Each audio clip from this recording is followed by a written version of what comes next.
Mata batin atau mata ruhani. Orang sering banyak salah mengerti dengan istilah mata batin atau mata ruhani, sehingga apa saja yang bisa dilihat secara gaib disebut mata batin. Sebenarnya bukan begitu, ini perlu dipahami agar tidak menjadi kesalahan yang fatal. Bukan fatal di dunia ini, tapi di akhirat nanti.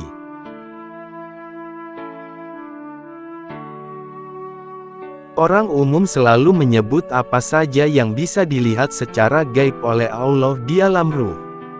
Jika kamu punya kedudukan di alam ruh atau seseorang itu memiliki kedudukan di alam ruh, maka malaikat Israfil sendiri jika bertemu akan melakukan hormat karena kedudukan orang itu.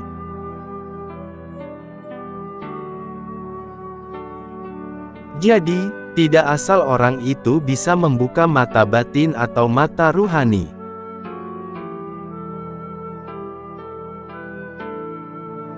Kok semisal ada orang yang bisa membuka mata batin?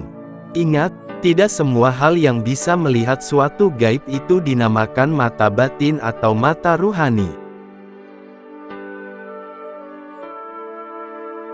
Melihat gaib itu ada dinamakan teropong atau terawangan, atau juga bisa dikatakan melihat dengan bantuan. Sebagaimana mata lahir kita melihat sesuatu dengan bantuan teropong atau alat bantu melihat jauh.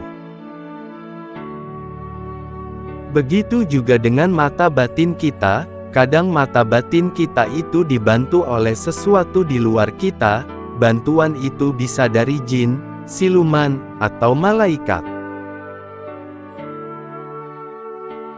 Jika bantuan dari jin atau siluman, itu banyak sekali tipuannya, sebagaimana kita melihat ke dalam kotak, dan dalam kotak itu ada videonya, lalu kita menyangka kejadian dalam kotak itu kita sangka adalah kejadian nyata, padahal itu hanya video. Seperti itulah pandangan mata yang dibantu oleh jin atau siluman, karena kita melihat dengan bantuan mereka, maka penglihatan kita disetting oleh mereka. Ingat, dalam kehidupan ada istilah diwadalkan, atau dikorbankan. Dalam perjanjian gaib sebenarnya bukan hanya orang nyupang untuk mencari kekayaan saja. Malah orang yang mengorbankan diri membuat perjanjian dengan gaib dalam hal kekayaan itu masih seujung kuku. Jika dibandingkan dengan orang yang melakukan perjanjian dalam hal ilmu dan kelebihan di antara bisa melihat gaib itu. Contoh saja anak indigo, jangan mengira itu suatu kelebihan karena bisa melihat gaib. Kalau tidak kita sadari itu misal terjadi pada anak kita, maka itu kita sudah membiarkan anak kita dikuasai oleh iblis. Makanya sebaiknya jika ada anak indigo itu di cross check apa itu dari jin, siluman atau bukan. Orang diberi oleh iblis lewat jin dan siluman sehingga bisa melihat gaib, itu sadar atau tidak sadar telah melakukan perjanjian dengan mereka, nanti ruh dan sukmanya dibawa oleh iblis. Dan ditawan untuk tugas nanti jika orang itu meninggal menjadi golongan siluman yang akan melanjutkan tugas juga untuk menyesatkan orang lain, dengan memberikan mata batin selanjutnya. Itu juga berlaku untuk ilmu-ilmu yang lain, misal ilmu kebal, jika orang itu dalam masa hidupnya memiliki ilmu kebal dari khodam jin atau siluman, maka ruhnya ketika masih hidup akan ditawan beberapa. Lalu setelah orang itu meninggal, ruh dan sukmanya akan menjadi siluman. Jika orang itu mengamalkan ilmu kebal, maka biasanya akan menjadi siluman berwujud buaya, dan dia juga akan menjadi khodam ilmu itu, yang akan bertugas dan diberi tugas oleh iblis untuk mengajak orang agar punya ilmu kebal. Dan dia nanti yang akan menjadi khodamnya. Jika sudah bisa menyerahkan ruh dan sukma seseorang kepada iblis, maka dia akan mendapatkan kedudukan di sisi iblis sebagai siluman yang punya kedudukan. Mau seperti itu. Jadi, bisa melihat gaib itu tidak semua adalah sesungguhnya mata batin atau mata ruhani. Jika dari jin fasik atau dari siluman ya ujungnya seperti itu. Lalu jika jin itu adalah jin muslim, tetap saja mereka itu punya tujuan dan kehendak, jadi tetap saja tidak baik, maka sebaiknya orang itu bersih dari hal seperti itu. Berikutnya ada juga mata batin itu lewat bantuan khodam malaikat, ini tidak berbahaya, tapi khodam malaikat juga sifat energinya terbatas. Malaikat itu energinya sesuai dengan kedudukan mereka, jika kedudukan mereka tinggi ya energinya besar, jika kedudukan mereka rendah ya energinya kecil. Sama dalam hal melihat batin, kalau dari malaikat itu mereka bersifat pasif, jadi jika tidak dipanggil membantu maka mereka akan diam saja, dan jika disuruh membantu maka harus diberi arahan yang jelas, karena mereka itu pasif, diam, dan tidak punya rancangan sendiri. Tidak seperti manusia, disuruh masak rendang ya akan mencari tahu bumbunya apa saja, tapi kalau malaikat itu disuruh masak rendang ya diam saja, bumbunya minta dikasih tahu apa saja. Kalau mata batin atau mata ruhani itu adalah mata ruh kita sendiri.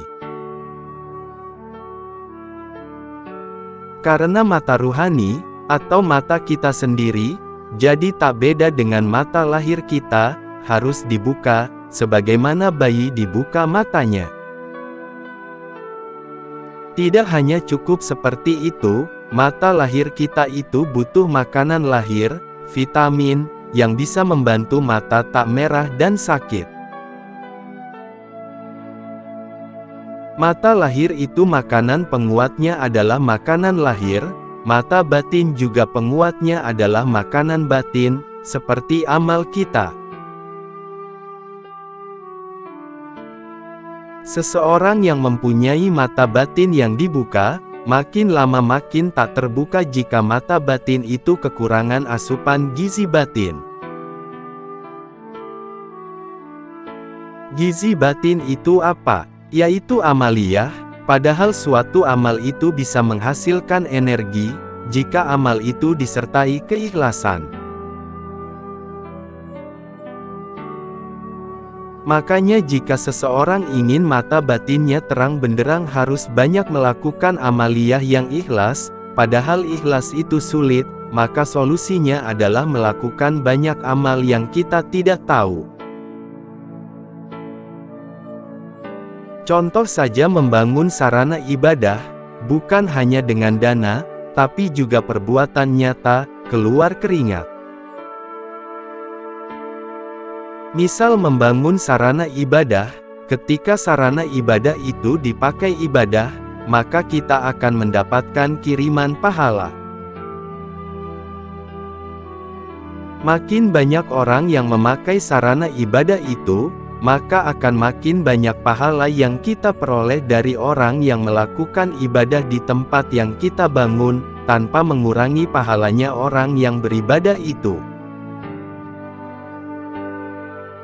Itulah makanan yang dibutuhkan oleh mata ruhani kita, pahala yang ikhlas, ikhlas karena kita tidak tahu, sebab tak ikut ibadah, tapi kita mendapatkan pahala karena ikut membangun sarana ibadah itu.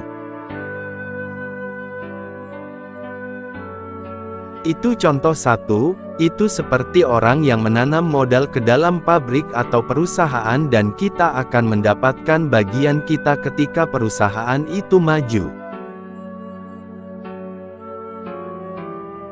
Itulah yang membedakan antara orang satu dengan orang yang lain, sama-sama beramalnya, sama-sama jualan baju, yang satu jualan baju sendirian, yang lain punya 10.000 karyawan. Sama-sama satu kali melangkah, yang satu melangkah sendirian, dan satunya lagi melangkah dengan disertai 10.000 karyawan. Karena asupan gizi ruhaninya terpenuhi, maka ruhaninya termasuk di dalamnya mata batinnya atau mata ruhaninya itu menjadi terang benderang.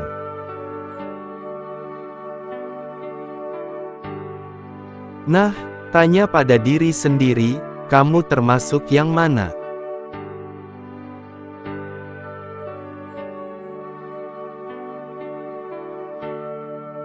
Ada juga mata batin atau mata ruhani itu terang karena warisan amal dari nenek moyangnya, karena nenek moyangnya banyak amalnya.